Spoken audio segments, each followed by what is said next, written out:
So yeah, let me just put this down as a announcement. Homework 1 is posted. So excuse me, I put a PDF in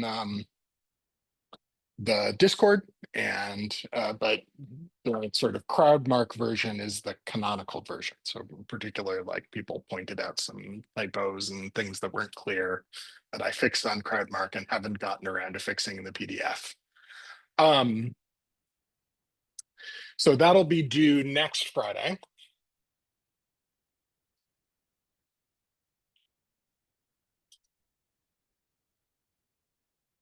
And they always just set homeworks to be due at 11:59 p.m. So you don't have to worry about having it in before class, but you can't stay up all night. I mean, you can stay up all night, but you shouldn't do it to do your homework.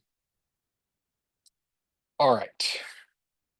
So hopefully that will not be too challenging. Like I mentioned before, it's with some modification, just questions out of Akil. There are tons and tons of exercises in there. So if you ever feel I'm not giving you enough homework, you can always just go through there and do as many exercises as your greedy little heart desires. All right. I think that's the only practical announcement. So let's actually get back to some math. So we were talking last time about sheaves. And the last thing that I hadn't quite gotten to is that they form a category.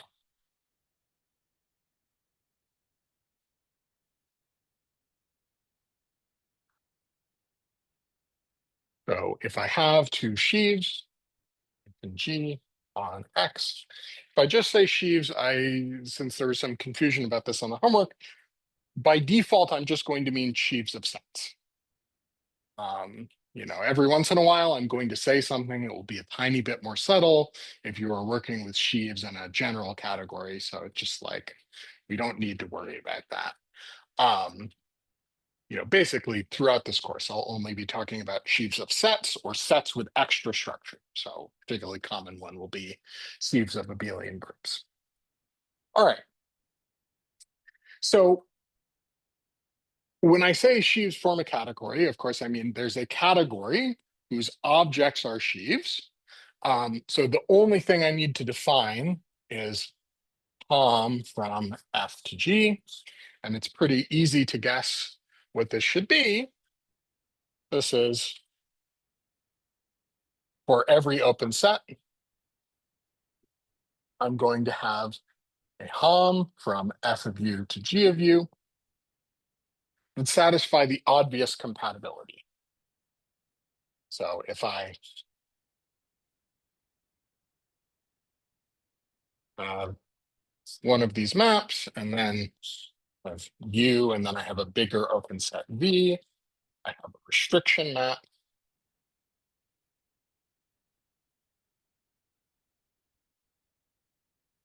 And this diagram should commute. So this is restriction from V to U. This is restriction from D to U. But of course, I'm not including it in the notation, but these are two different restrictions for the two different sheaves.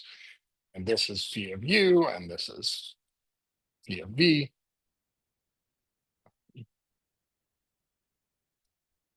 And one reason that this is kind of the natural thing to do is that this is really just writing out what it means to be a natural transformation.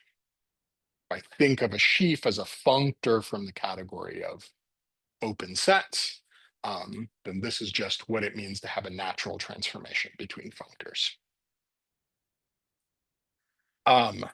Maybe one thing I'll note here, I could also just put 3 here and change literally nothing else on this board. So there's a category of sheaves, there's a category of pre-sheaves. Morphisms of sheaves are the same thing as morphisms of pre-sheaves. The fancy categorical word I would use there is sheaves are a full. So the full part means that the morphisms are exactly the same subcategory free sheaves.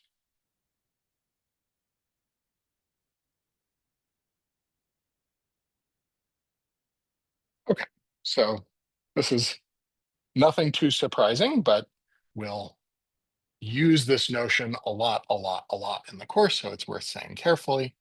In general, if I have a category C, I'll use C sub X to denote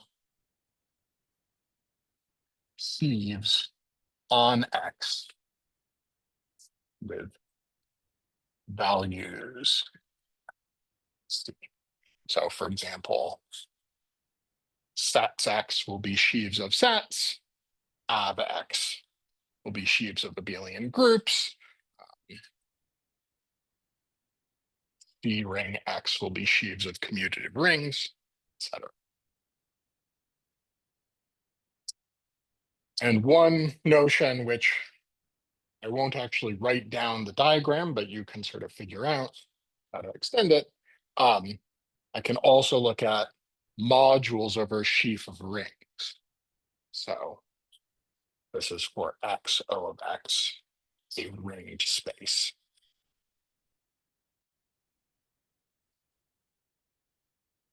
So let me just remind you, this is O of X modules. So that means I have a sheaf of rings and I have a sheaf of abelian groups such that when I look at the value on an open set, I get a module over the sheaf of rings on that open set. So when I have these restriction maps, they need to be compatible with restriction of elements of the rings as well. And so when I define these morphisms, they have to also be module maps for my sheaf of rings. Yeah. X is a topological space. So at the moment, I'm not assuming anything else about it, but X is a topological space. The key thing I'm using here is sort of the structure of open sets under inclusions, unions, and intersections. So they're sort of generalizations of topological space where you can make sense of those notions that show up when you do fancier algebraic geometry. But for us, we're just thinking about a topological space. Okay, great. Yeah.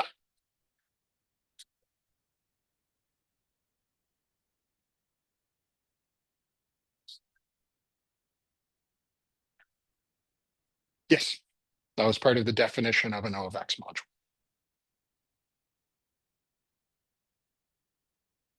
All right. Anything else?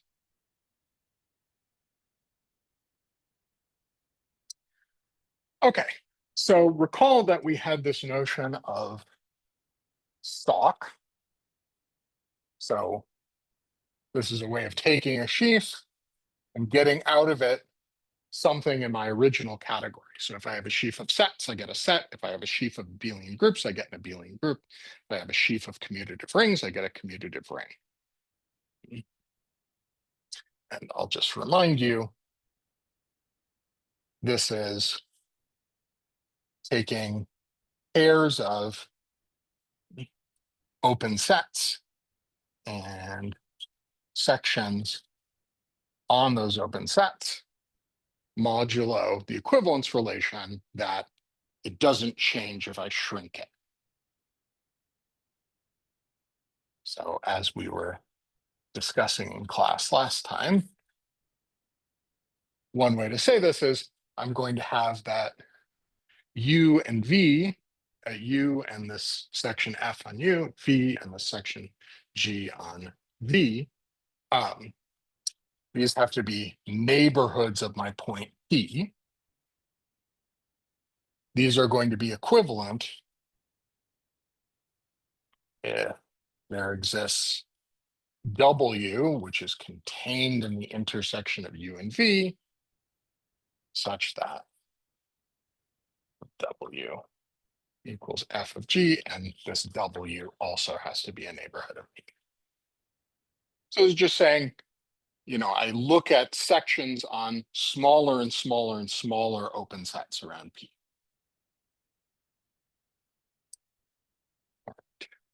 And yeah, in particular, you can get, okay, great. Now that we've sort of said everything in this categorical language, we can say that this is a functor. So if I have a map of sheaves, I get an induced map on the stalks.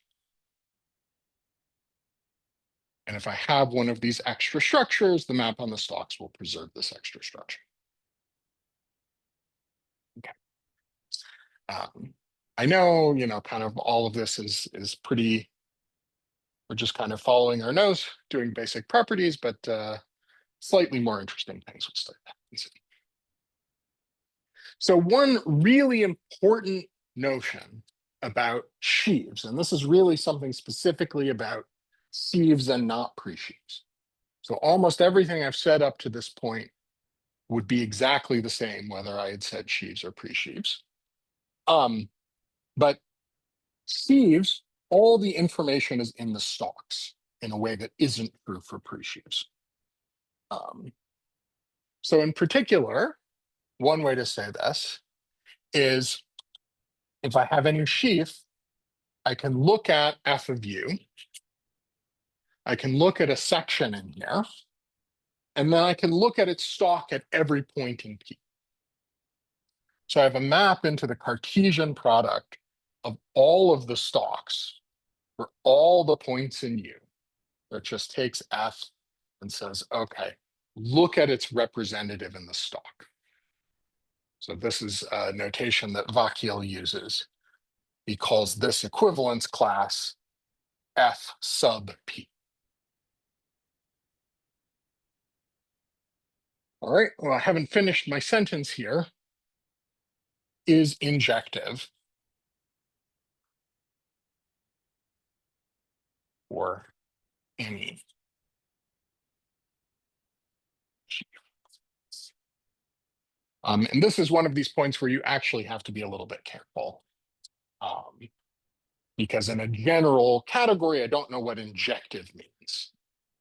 So I'm just talking about sets. Though of course, the same would apply to sets with extra structure.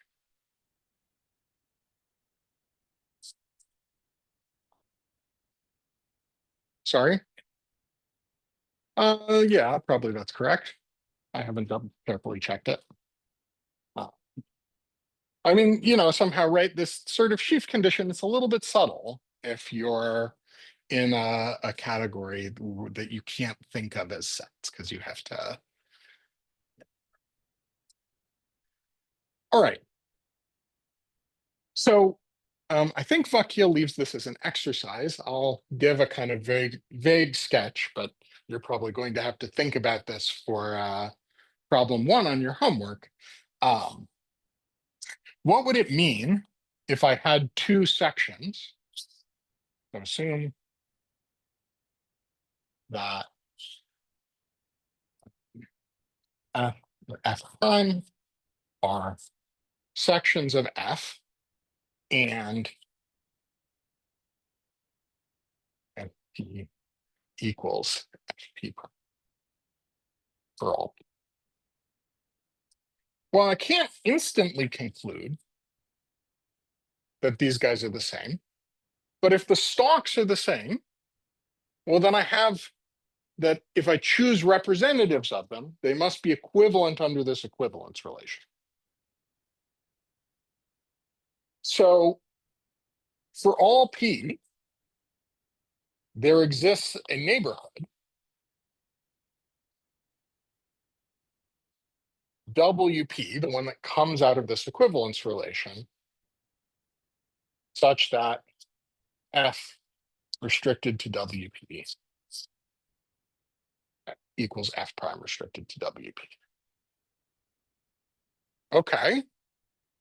But if I take a neighborhood of every point, I'll get an open cover of U.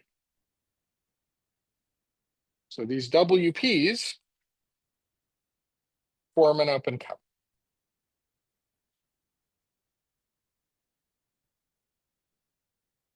And the identity property of sheaves exactly tells me that this means that F is equal to F prime.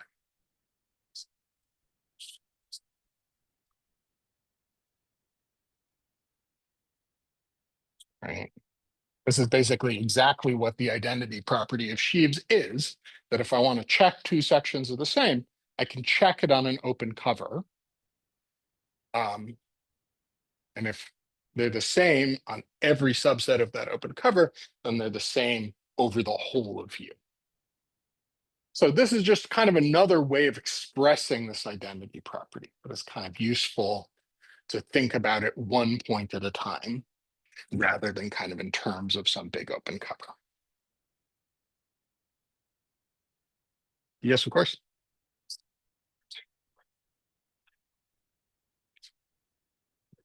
Yep. It's just another word for this. Yeah.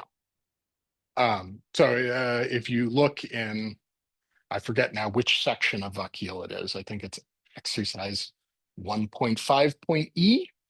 Um, the exercise is exactly that this is a filtered colimit.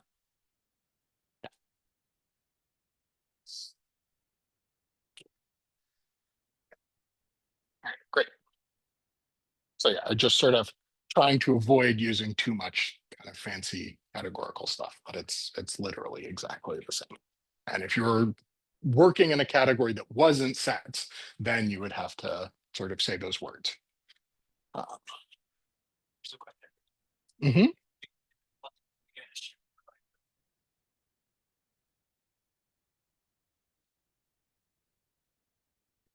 Yes, you have a homework question, which is basically proving that. Um, so yeah, that kind of front ran me a little bit, but yes, we'll talk about this in a moment. That's the notion of sheafification.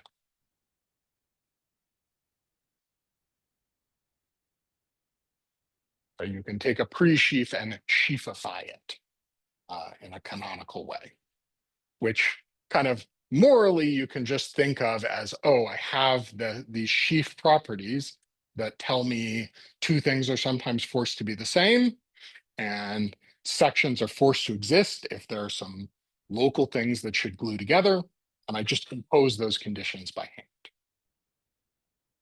Like, you have to be a little more careful to really make sure that makes sense, but that's the idea of sheafification. It's just whenever the sheaf property says a section should exist and it isn't there, you add it in. Whenever the sheaf property says the two sections should be the same and they aren't, you just set them equal to each other.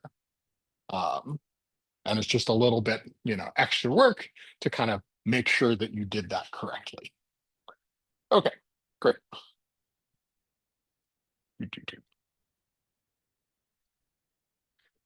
But let's bracket this off because we'll have a good reason to talk about this more later. But yeah, in particular, if I started with a pre-sheaf, so this map might have two things going to the same image. And if I'm going to sheafify, well, the first thing I'm going to do is I'm going to say, oh, any two sections that have the same image here are identified. I then might have to add in more sections um, to get the gluing property to hold, because this kind of just takes care of the identity property.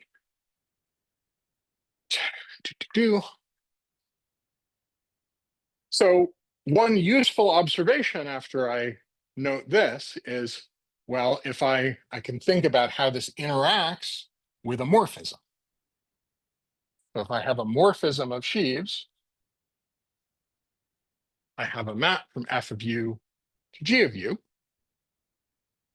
And so I have an induced map on this product of stalks.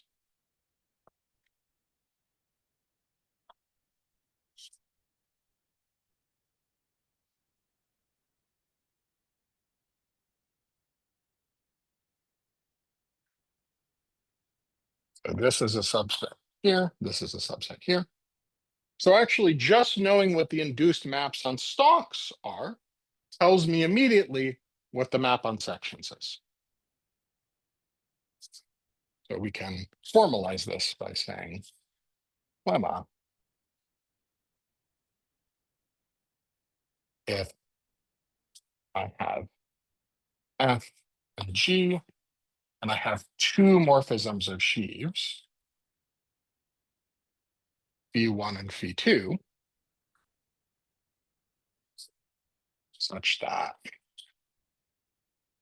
the induced maps phi1 comma p equals phi2 comma p. So this is the map stalks from the stalk at P to the stalk at G. If these maps on stalks are equal, then actually the original maps were equal as well. And I basically already put the proof on the board. Right? If these maps of stalks are equal, then I get two equal maps here. And just by the fact that this diagram commutes and the fact that this map is injective, I'll see immediately that phi1 has to be equal to phi2. So again, sort of, you have to be careful about precisely what this means, but all the information about sheaves is hiding in the stalks. And that's really something special about sheaves. Pre-sheaves, there are sections that just don't know anything about stalks. You can have perfectly good pre-sheaves, which are not zero, and where all the stalks are zero. But you can't have that happen with a sheaf by exactly this sort of story. Right? If I had a sheaf and all of the stalks were a 1-point set, then this product would be a 1-point set. And I could never get more than a 1-point set for my sections.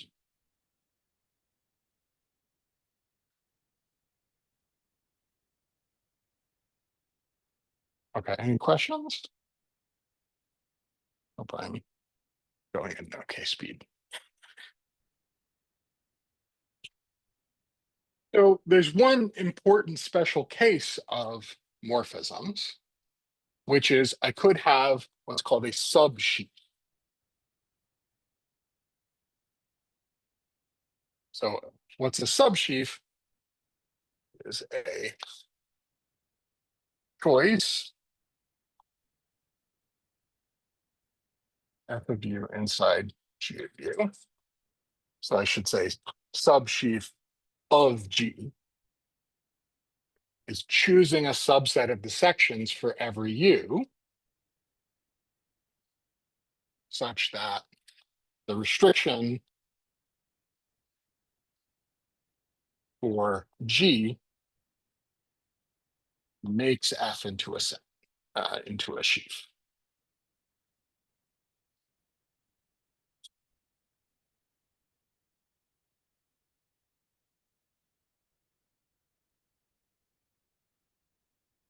So I should maybe be a little more explicit about what this means. So certainly one thing this means is if I take F of V and I apply the map of restriction to U, this is again for U, an open subset of V, then that had better be contained in F of V, F of U, sorry. So obviously, if I'm going to have a subsheaf, it's going to have to be preserved by the restriction. Now, there is something a little bit extra here. I also need the sheaf conditions.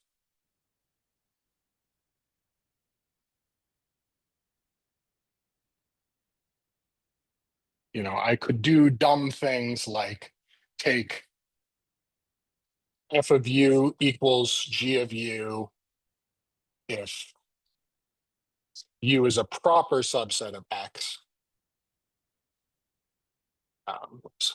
Subset, not equal to. And F of U equals the empty set if U equals X. Right, so that's perfectly good choice of subsets, compatible with the restriction maps, but it's not a sheaf usually. Right, typically, unless G of X was already the empty set, this won't be a sheaf. So this is the kind of dumb thing that you might do, but you could always take something compatible with the restrictions and then sheafify. You could throw in any elements that you're forced to by the gluing conditions. All right. Why is this a subset here? Well, that's a property I need. Well, no, it doesn't have to be. I mean, there's no reason that the restriction maps have to be surjective.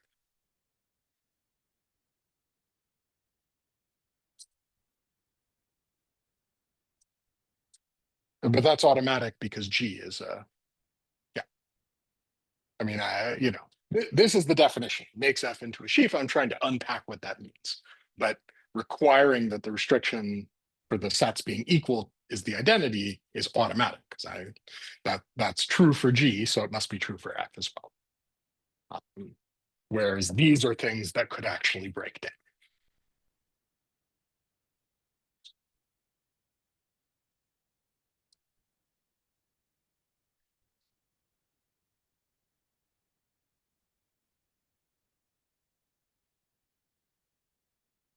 Sorry, where? Uh-huh. Oh no, no, no, it's very much not surjective.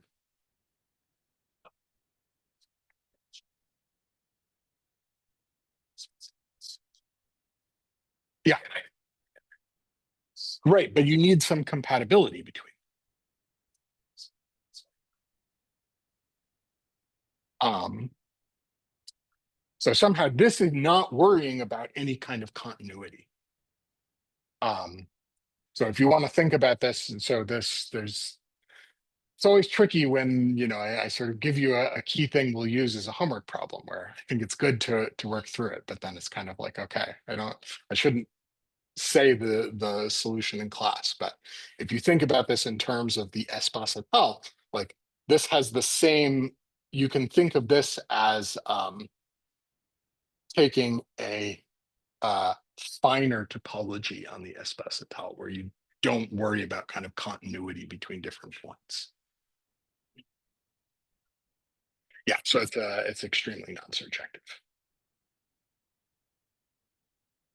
Any other questions?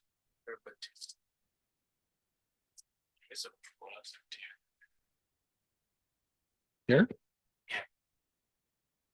And the point is, like, if I fix this stalk, that will usually sort of determine what the value is at nearby points, right? Um, there are, so for example, when we talk about affine schemes, like the structure sheaf on an affine scheme, the map to any one stalk is injective if the scheme is irreducible, right? So the kind of thing that might come up here that you should think about is I have a ring and I'm taking the map into some big sum of localizations, right? And that's definitely injective, but it's really, really far away from being surjective. And actually, if R is a domain, then each individual one of these maps will be injective and not surjective.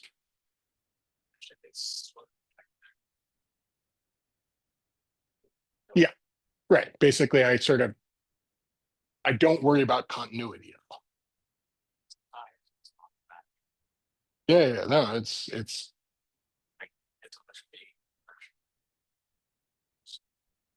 yes, but so I mean this is sort of dumb, but there's a sheaf, you know, f this of u is take the product over all p and u of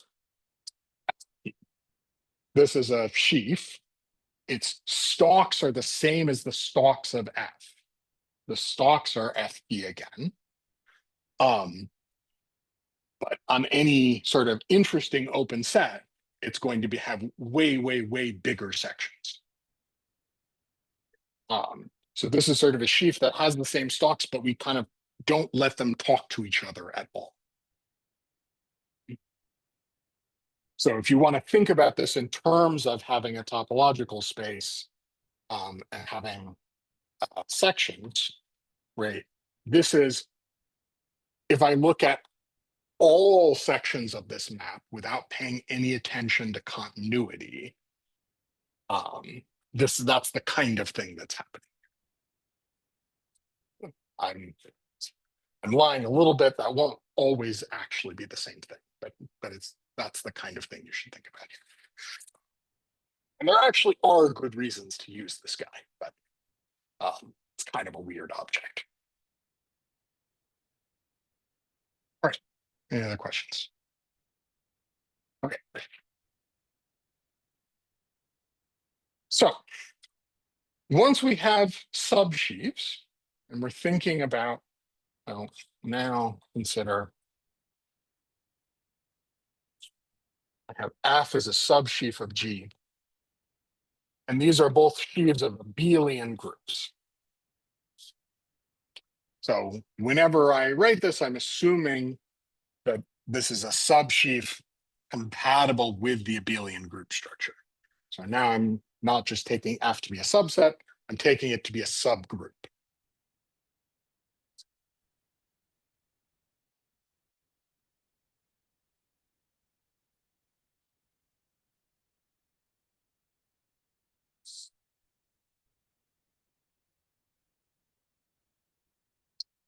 Well, if I have subgroups, there's one natural thing I always want to do, which is take quotients. So what about the quotient?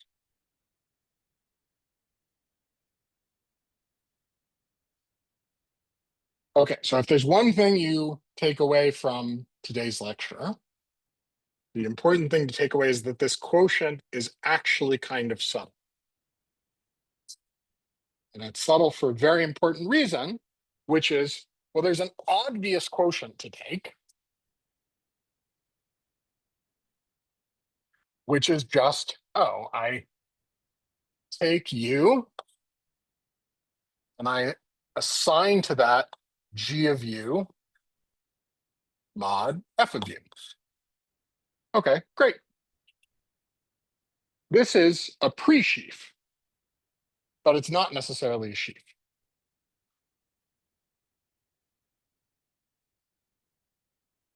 I mean, I would venture to say typically not a sheaf. Certainly we have no guarantee that it's a sheaf.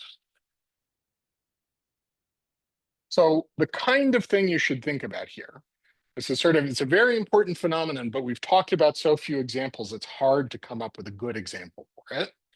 But let's think about X equals S1 with the usual topology. I'm just thinking about this manifold. So on here, I have a sheaf of smooth functions, and I have a sheaf of smooth one forms.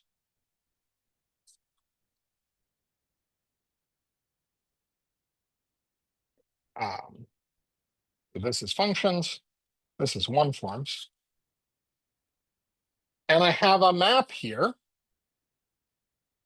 which is take differential, D.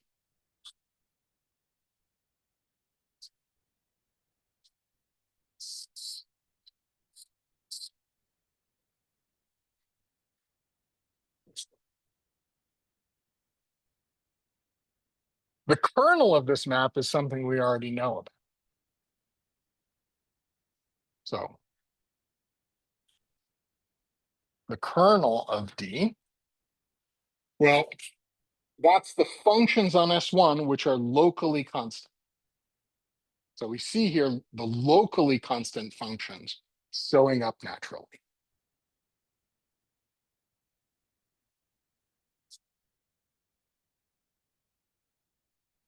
So we call this R underline. I'm taking real functions in one forms. It doesn't actually matter very much whether I take coefficients in R or C. But if I take a disconnected open set here, right, if I take these guys, then it's true that I'll have something in the kernel of D, which is, well, being in the kernel of D means that my derivative is 0 everywhere. But I can have a function that isn't constant here, whose derivative is 0 everywhere. The derivative being 0 only tells me I'm locally constant. Okay, cool. Well, what's the co-kernel of this? Well, if I take any proper subset, then every one form on that proper subset is d of a function.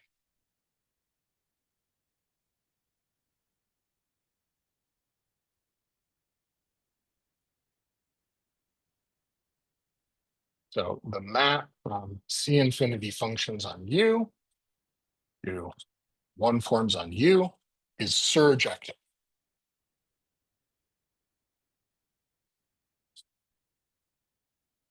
So in particular, this tells us if we look at the pre-sheaf, so here I'm looking at co-curve D as a pre-sheaf.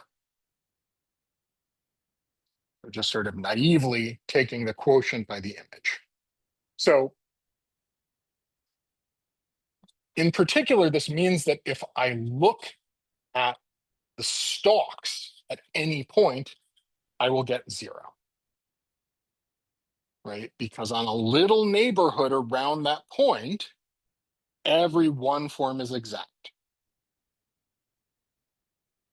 So every one form I can restrict to a neighborhood of P where it's exact. But if U equals S1, this map isn't surjective.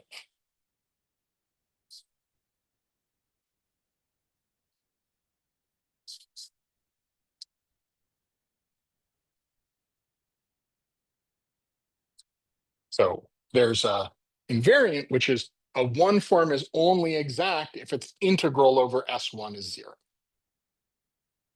So I have a further map to R, which is take the integral over S1. Let me call this C. And this is an exact sequence.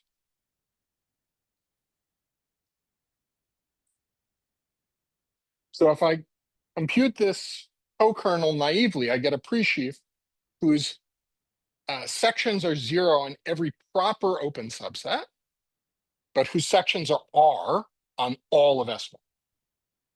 This is sort of a bizarre phenomenon. One way to think about where this comes from is it comes from de Rham cohomology. So if I take any proper subset of S1, its first cohomology is trivial. It's contractible to a finite number of points. Or not necessarily a finite number of points. There are worse open subsets, but whatever.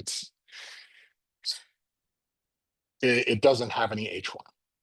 Whereas S1 does have H1. And so suddenly this guy shows up. So it will be a long time before we're able to really talk about the significance of this observation. But this is a really, really important observation that I can.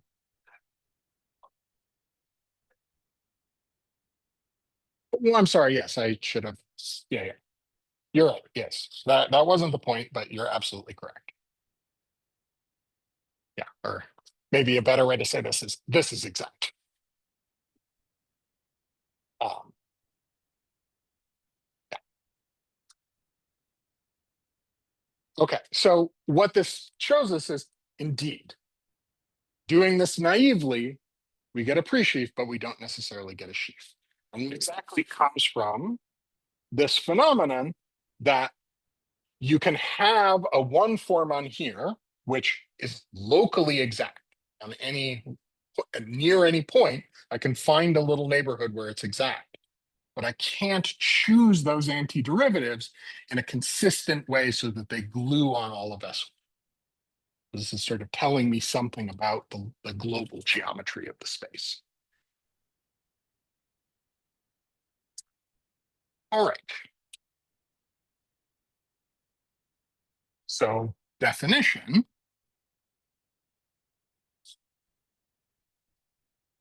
If I have two sheaves of abelian groups, the quotient G mod F is the sheafification.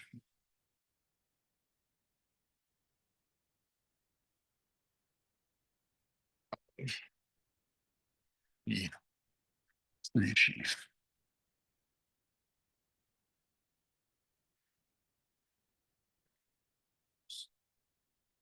U to U.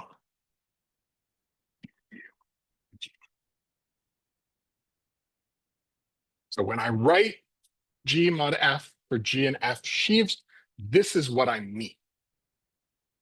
I don't mean this sort of naive thing. I mean the sheafification of it, even though that means, so that means that there will be open sets where the map from G of U to G mod F of U might not be surjective.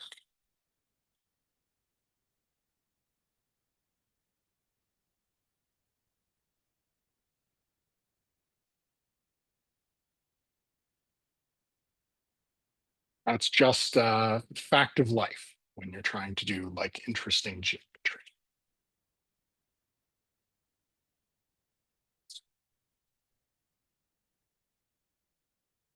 Now, as I said, sheafification, we kind of mentioned it before. You're going to prove that it exists on your homework.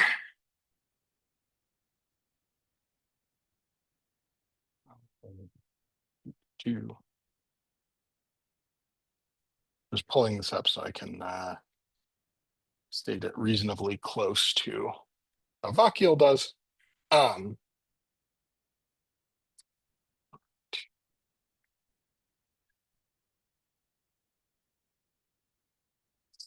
So definition, a sheafification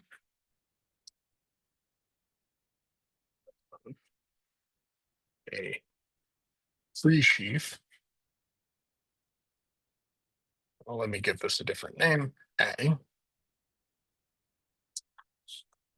is a sheaf, a, which has a universal property among sheaves with a map from A to them.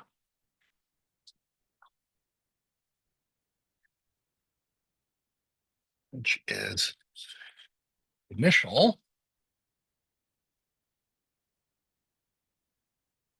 amongst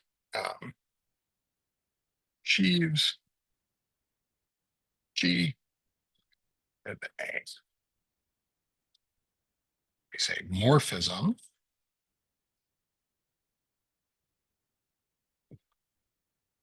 free sheaves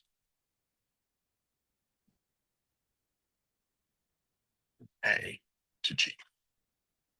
So what does this mean? This means I have a pre-sheaf A.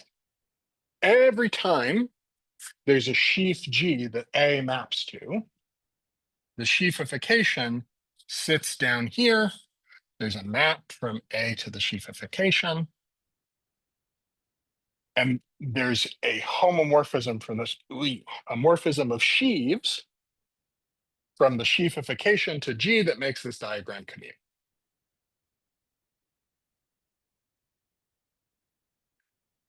Yes, well, since it's defined as being initial, it's unique up to unique isomorphism. I say a sheafification, but there's only one up to unique isomorphism, because if I had two of them, I could use this construction to get an isomorphism between them.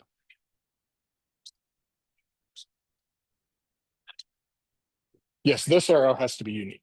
Yeah, that's part of being initial. Another important way that you could describe this is in terms of adjoint functors.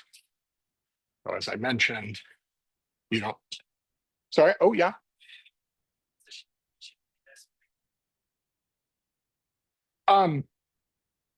So in this case, right, all my stalks are 0. So it just says, oh, the sheafification is 0, right? And in that case, you can sort of see the uniqueness by hand, right? If I had any map of A into a sheaf G, the map of stalks from A to the stalks of G would be 0. because the stalks of A are 0. So everything in A just needs to get sent to 0 by this uniqueness result. Right? If I have some non-zero section of A over some open set, well, it's still going to get sent to 0 in the stalks. So it gets sent to the 0 section in this sheaf. So yeah, in this case, what's happening is this map is surjective as a map of sheaves, even though it's not surjective on an open subset.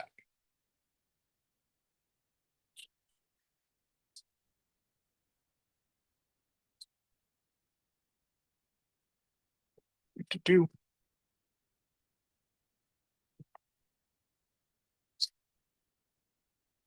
Yeah, let me get back to that in a moment. Let me sort of finish my thought about sheafifications. All right, in fact, you will prove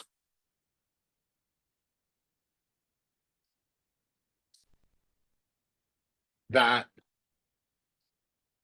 sending A to its unique sheafification is a functor.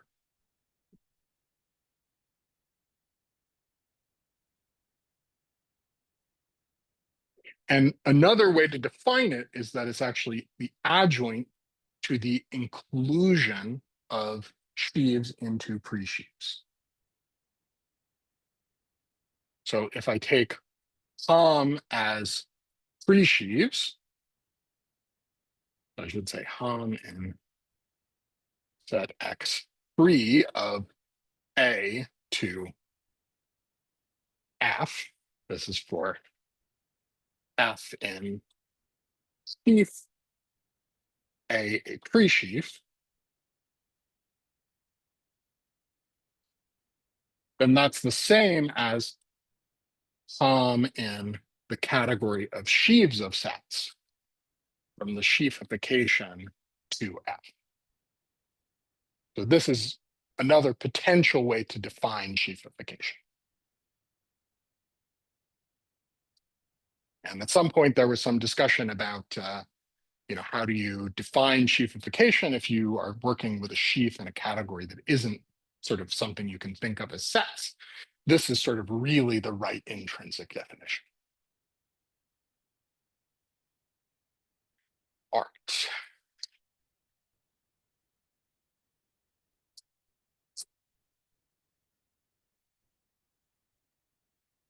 right. Yes. So the sheafification is the left adjoint to the inclusion of sheaves into pre-sheaves.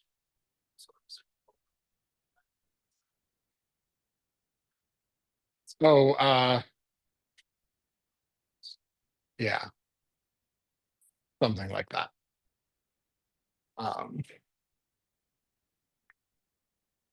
Sorry, I don't usually actually think in terms of limits and co-limits, so I don't really trust myself to get the statement right off the top of my head.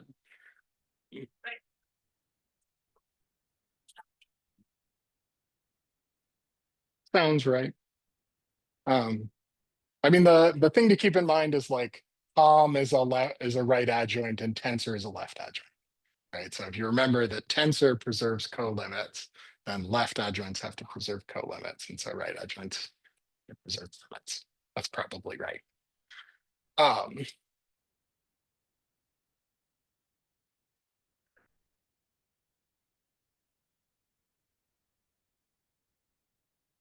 Yeah. Well, again, I don't. This is one of these things that I always work out from scratch, and we don't have any time, so I'll leave that as an exercise to all of you. So yeah, maybe the final thing I'll say, since this had sort of come up, right? What does it mean for a map of sheaves to be surjective? Well, I mean, surjective, no one can totally agree on what that means. There is this notion of being an epimorphism. So epi, and sometimes people will say epimorphism, they're feeling wordy. This is a morphism in a category from A to B, such that F for any pair of two morphisms from B to C if G1 composed with F equals G2 composed with F, then G1 equals G2. So the point is surjection is something about being set. It's not a categorical property. This is sort of an attempt to make a notion of surjection that makes sense in any category. But often epimorphisms are things that are sort of surjective-ish, but maybe aren't precisely surjective. So for example, in the category of Hausdorff topological spaces, a map that has dense image is an epi. So in our case, you can prove here a morphism of sheaves is an epi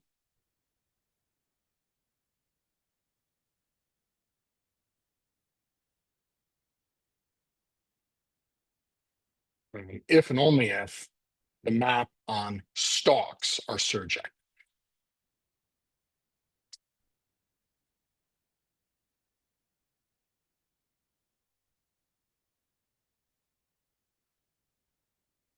So again, stalks sort of control everything.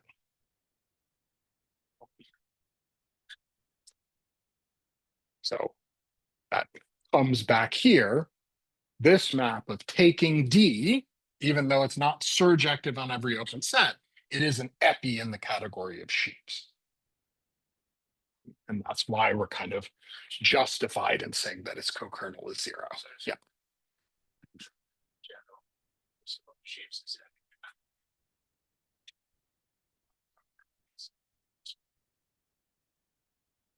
Probably, but I would need to think about that carefully. Yeah, here, this only makes sense for sheaves of sets.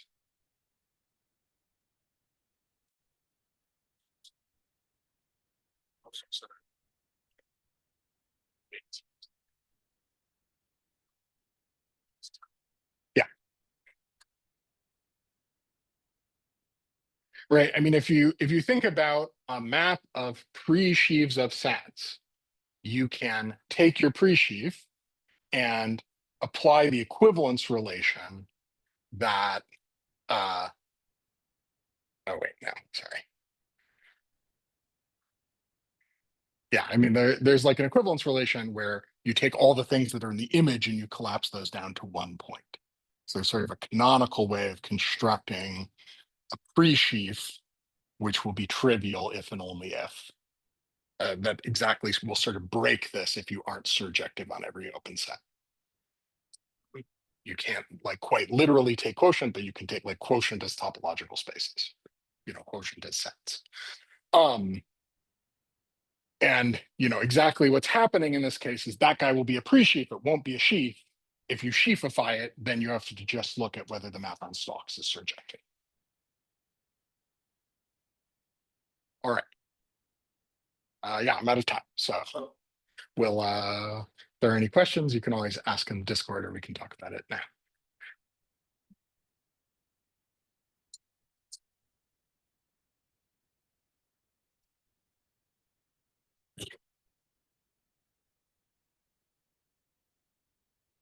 Or when the co-kernel is already a sheaf, as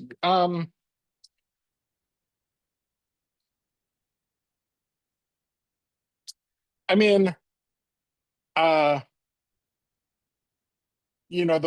way I would think about this, I mean, the answer is like, for every open subset, you have a long exact sequence. And like what you're picking up on is like sort of some first cohomology of the kernel sheaf on that open subset, like restricted to that open subset. So like in general, you would want that to be 0 or, so I don't think there's a super easy characterization of it, but if the set that you're modding out by is sort of very acyclic, then you're always going to get that the co-kernel is sort of already a sheaf.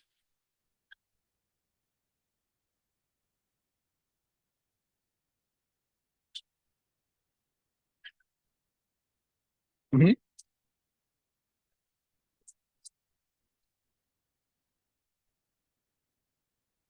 Yeah, I think so. Yeah, because it's not an epi, and like, or that misses a lot of things that I want to be surjective.